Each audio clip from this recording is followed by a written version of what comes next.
Mia, let's start today with a situation that millions of English learners face every single day. Imagine you were sitting in your room and you were reading an English book or watching an English movie. In your head, you understand everything. You know the vocabulary, you know the grammar rules, and you feel like a total genius. But change the scene. Suddenly, a native speaker walks up to you and asks a simple question. Hey, can you help me find the nearest subway station? Oh, Simon, I already know what happens next. Your brain instantly goes into an absolute state of emergency. Your heart beats fast, your throat gets completely dry, and that beautiful vocabulary vanishes. You open your mouth, but all that comes out is, yes, train, go there. It is so embarrassing. You feel like a little kid who doesn't know anything, even though you have been studying English for 5 or 10 years in school. Exactly. It is what I call the fluency lock. People think that they can't speak English because their vocabulary is too small or because their grammar is bad, but that's a massive psychological misunderstanding. If you can understand this podcast right now, it means your English is already good enough. The real problem isn't inside your dictionary. The real problem is inside your brain's processing unit. Oh, wow. That is a fascinating way to look at it, Simon. So there's a huge difference between knowing English and actually speaking English. A massive difference, Mia. Your brain has two completely different compartments, passive memory and active memory. When you read or listen, you use passive memory. It's easy and lazy. But when you speak, your brain has to manually find words, arrange them into a sentence, check the grammar, and control your mouth muscles all within half a second. It's like trying to juggle 5 balls while riding a unicycle. If you haven't trained that specific muscle, your system just crashes. Wow, that makes so much sense. No wonder people feel so frustrated. They're treating language like a history subject that you can just memorize from a textbook. But English is not a subject, it is a physical skill, just like swimming or playing the guitar. You can read 10 books about how to swim, but the moment you jump into the deep water, you'll still sink if you haven't practiced kicking your legs. Spot on, Mia. Today, we're cracking open the masterclass on why you can't speak English. We're going to expose the hidden psychological barriers that are keeping your tongue tied. We'll look at why your brain freezes, why you keep translating in your head, and how to finally unlock natural automatic fluency. This is going to change everything for our learners. To our amazing global family, if you are tired of being a silent listener and you're finally ready to speak English with unshakable confidence, hit that like button and subscribe right now. Join the squad, don't be a digital ghost, subscribe to upgrade your mind every single week. Join the family. And hey, if you have a friend who always gets nervous and starts sweating whenever they have to speak English in public, hit that share button and send this section to them right now. Let's help them break the ice. Let's break down the very first big obstacle, Simon. It is the invisible monster that sits on everyone's shoulder, the fear of looking stupid. Oh, yes. Mia, let's talk about the biggest reason why people fail to speak English fluently, and it's not because they lack talent. It is because they are trapped inside the perfectionism prison. Think about school. In school, if you make a small mistake with a grammar rule or mispronounce a word, what happens? The teacher draws a big, scary red line on your paper, or your classmates laugh at you. Your brain gets programmed to think mistake equals danger. Oh, that school trauma is so real, Simon. It creates a permanent safety valve in your head. When you want to speak in the real world, your brain starts overanalyzing every single syllable. You think, wait, should I use has or have? Is it past continuous or simple past? By the time you figure out the perfect formula in your head, the conversation has already moved on, and you just stay quiet. You choose silence over the risk of making a mistake. Exactly. It is a total mental lock. But if you look at native speakers, people who grew up speaking English, they make mistakes all the time. They use bad grammar, they use slang, and they don't care about structural perfection. Why? Because the true purpose of a language is not to pass a grammar exam. The purpose of a language is simply communication, getting your point from your brain into another person's brain. Wow, that is such a liberating thought, Simon. If the other person understands what you mean, you win. It doesn't matter if your sentence was 90% correct or 60% correct. If you go to a cafe and say, "Me want coffee hot," the waiter doesn't give you a lecture on sentence structure. He just gives you a hot cup of coffee. The communication was successful. Ugh, spot on, Mia. A poor mindset waits until their English is 100% perfect before they open their mouth. But a rich, progressive learner understands that mistakes are actually the only gateway to fluency. You have to speak broken English before you can speak beautiful English. Every time you make a mistake and correct it, your active memory gains a new anchor. If you don't make mistakes, your brain never gets the data it needs to improve. Beautifully put, Simon. Break out of the perfectionism prison today. Treat your mistakes like your best friends because they are the stepping stones to your success. And for our amazing listeners, if you are ready to drop the fear of being judged and start speaking freely today, hit that like button and subscribe right now. Join the squad. Let's destroy the fear together. Tell us in the comments below, what is one English word that you always struggle to pronounce or always feel nervous saying? Let's face it together. And if you know someone who refuses to speak English because they are terrified of looking silly, hit that share button and send this section to them right now. Dropping perfectionism loosens your tongue completely. But to stop the stuttering, you have to fix the heavy machine running inside your head, the translation engine. Simon, let's look at the heavy internal machinery that slows down every language learner. It is what I call the translation loop. Think about how most people try to speak. When someone asks them a question in English, they don't process it in English. First, they translate the English words into their native language. Then, they think of the answer in their native language. Next, they manually apply grammar rules to translate that answer back into English. And finally, they try to speak it out loud. Oh, Mia. Just listening to that process makes my brain completely exhausted. It is a massive three-step detour. No wonder people stutter and say, well, your brain is basically trying to run a high-tech software package on a tiny, outdated computer chip.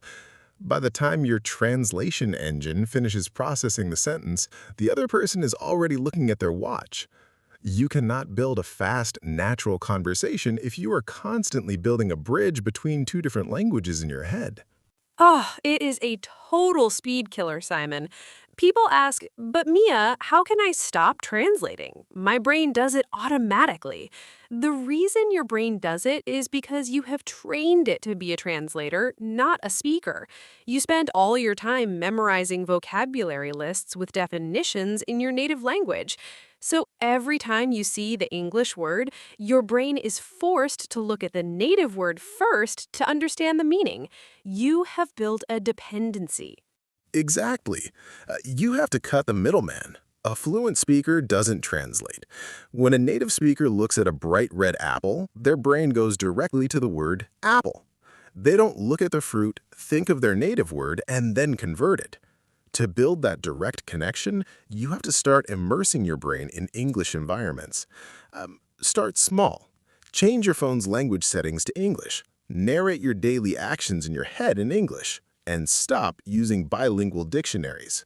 Wow, narrate your daily actions? That is such a brilliant free exercise, Simon. Like when you are washing dishes, just say in your head, I am washing the plate. The water is warm. Keep it super simple. You're teaching your brain to bypass the translation loop and connect your real-world actions directly to English thoughts. Spot on, Mia. Create a direct highway in your brain. kill the translator and birth the speaker. And for our incredible listeners, if you're ready to stop translating in your head and start thinking directly in English today, hit that like button and subscribe right now. Join the squad! Let's upgrade our mental habits together. Tell us in the comments below, do you secretly translate sentences in your head before speaking? Be honest, we've all been there. And if you know someone who takes 2 full minutes to reply to a basic question because of the translation loop, hit that share button and send this section to them right now. Breaking the translation loop gives you immediate conversational speed. But to keep that speed going, you have to stop a very passive habit that cheats your mouth out of real practice. Ugh, the consumption trap. Mia, let's talk about a very clever way that English learners cheat themselves out of real progress.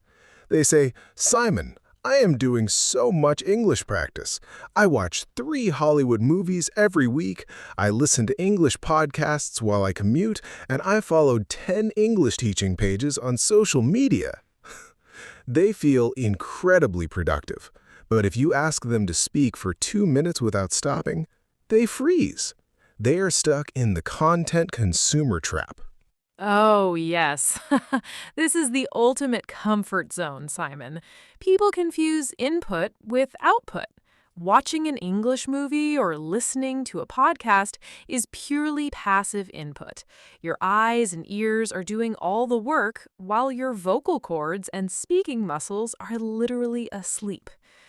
You can watch 1,000 hours of professional football on television, but the moment someone throws you a real ball on a real field, you're going to drop it if you haven't practiced running and kicking.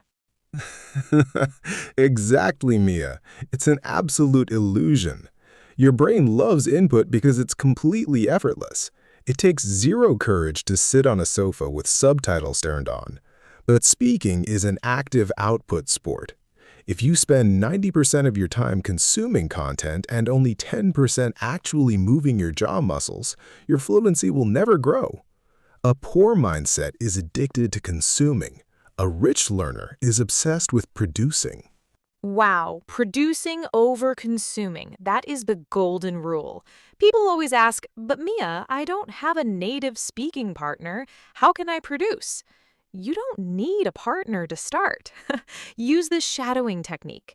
When you're watching a movie or listening to Simon and me on this podcast, pause the audio every 10 seconds. Mimic our exact tone, our exact speed, and our exact mouth movements out loud. You're training the physical muscles of your mouth to get used to the rhythm of the language. Shadowing is an absolute game changer, Mia. It turns a lazy input habit into a high-powered output workout. Stop being a passive spectator in the English world. Wake up your mouth. Talk to your mirror. Talk to your pets. Or record your own voice on your phone for 1 minute every day. Break the digital spell and become an active creator of speech. Spot on, Simon. Move your jaw, change your life. Stop hiding behind the screen. And for our amazing listeners, if you're ready to stop being a passive consumer and start actively practicing your speech today, hit that like button and subscribe right now. Join the squad! Let's activate our speaking muscles together. Tell us in the comments below. How many hours a day do you spend consuming English compared to actually speaking it out loud? Let's check our stats. And if you know someone who knows every Hollywood movie line by heart but can't order a burger in English, hit that share button and send this section to them immediately. Escaping the consumer trap gets your mouth moving. But even if you start practicing, there's a massive mental weight you have to drop, the heavy pressure of the native speaker myth. Oh yes, the accent illusion. Mia, let's destroy a massive psychological myth that makes language learners feel incredibly insecure. It is what I call the accent illusion. So many people tell me, "Simon, I feel so embarrassed to speak because I have a strong local accent. I don't sound like a Hollywood movie star or a British news anchor." They think that having a native-like accent is the ultimate proof of fluency, but that is a total illusion. Ah, it is a huge mental burden, Simon. People spend thousands of dollars on accent reduction courses, trying to completely erase their identity. But here is a beautiful, eye-opening fact for everyone listening. Today, English is a global language. In fact, there are significantly more non-native English speakers in the world than native speakers. English belongs to the world now. When you speak English with your natural accent, it isn't a defect. It is a proud symbol of your roots. Exactly. Look at global business leaders, international scientists, or famous actors from Europe, South America, or Asia. They speak at massive world conferences. They make millions of dollars and they have incredibly strong accents. But nobody cares. Why? Because their speech is clear, their confidence is high, and their ideas are valuable. A poor mindset focuses on sounding fancy. A rich learner focuses on being clear and understandable. Wow, clear over fancy, that is a vital distinction, Simon. Pronunciation matters, absolutely. You need to pronounce words correctly so people can understand the meaning. But accent and pronunciation are two completely different things. Pronunciation is saying the letters right. Accent is just the musical rhythm of where you come from. As long as your pronunciation is clear, your local accent is completely fine. Spot on, Mia. In fact, trying to fake an American or British accent when you aren't comfortable just adds an extra layer of stress to your brain. Now your poor processing unit has to look for words, check grammar, create sentences, and act like a Hollywood performer all at the same time. No wonder the system crashes. Drop the fake accent shield. Speak with your authentic voice. Step into your confidence and let your ideas shine. Beautifully said, Simon. Your accent is your flavor, not your failure. Wear it like a badge of confidence. And for our brilliant international listeners, if you are ready to drop the accent insecurity and speak English with pure, authentic pride today, hit that like button and subscribe right now. Join the squad. Let's celebrate our global voices together. Tell us in the comments below, which country are you listening from today? Let's see how beautifully diverse our global family is. And if you know someone who is always hiding their voice because they're worried about their local accent, hit that share button and send this section to them right now. Overcoming the accent illusion sets your spirit free, but as you start speaking, you have to avoid another massive trap, the habit of trying to look like a walking, talking dictionary. Yes, the big vocabulary trap. Simon, let's talk about a very funny mistake that intermediate learners make when they try to step up their game. I call it the big word trap. They think that to sound fluent, intelligent, and professional, they need to use the biggest, most complicated words possible. Instead of saying, I want to start a business, they will look at a dictionary and say, I desire to initiate a commercial enterprise. They sound like a Shakespearean poet from 500 years ago. Oh, Mia, it is so true. It sounds completely unnatural and honestly a bit exhausting to listen to. People have this false idea that advanced English means using words that nobody actually uses in real life. But if you listen to elite CEOs, global leaders, or even top university professors, they speak in incredibly simple language. They use short sentences and basic vocabulary because the goal of intelligence is to make complex ideas sound simple, not to make simple ideas sound complex. Wow, that is a profound insight, Simon. A poor mindset uses big words to show off and impress people. A rich, efficient learner uses simple words to ensure absolute clarity. Think about it. If you use a super rare word like perspicacious instead of just saying smart, half the room might get confused. Oh, you haven't proven you are fluent, you have just broken the connection with your listener. Exactly. Simple English is smart English. 95% of daily human conversation relies on just the top 2,000 basic English words. If you can master those core words, learn how to use them fast, and stitch them together without hesitating, you are a fluent speaker. Stop wasting your energy memorizing ancient words from vocabulary lists that native speakers haven't used since 1920. Focus on the words that actually build immediate connection. Yes, save your brain power, Simon.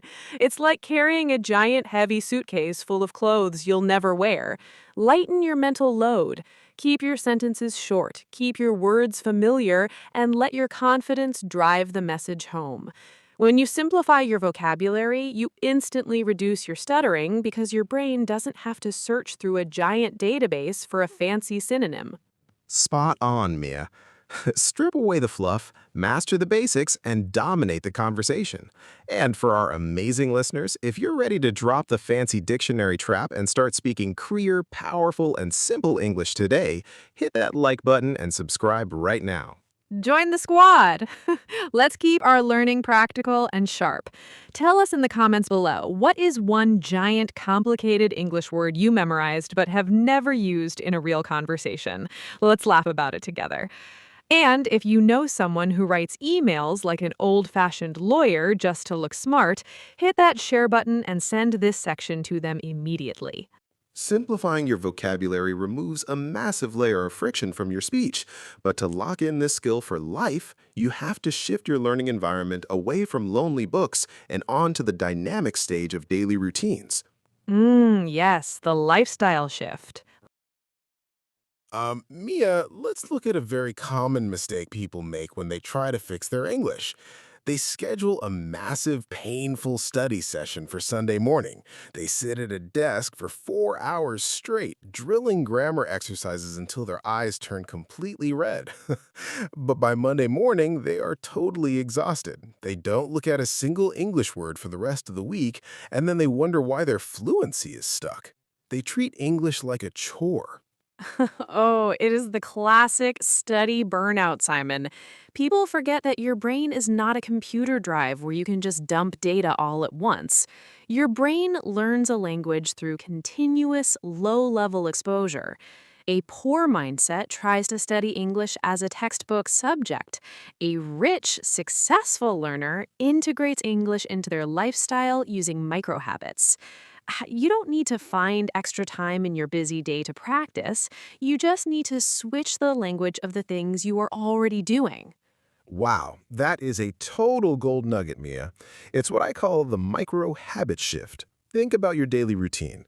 You already look at recipes, you already check the daily weather forecast, you talk to yourself when you're driving, and you listen to music.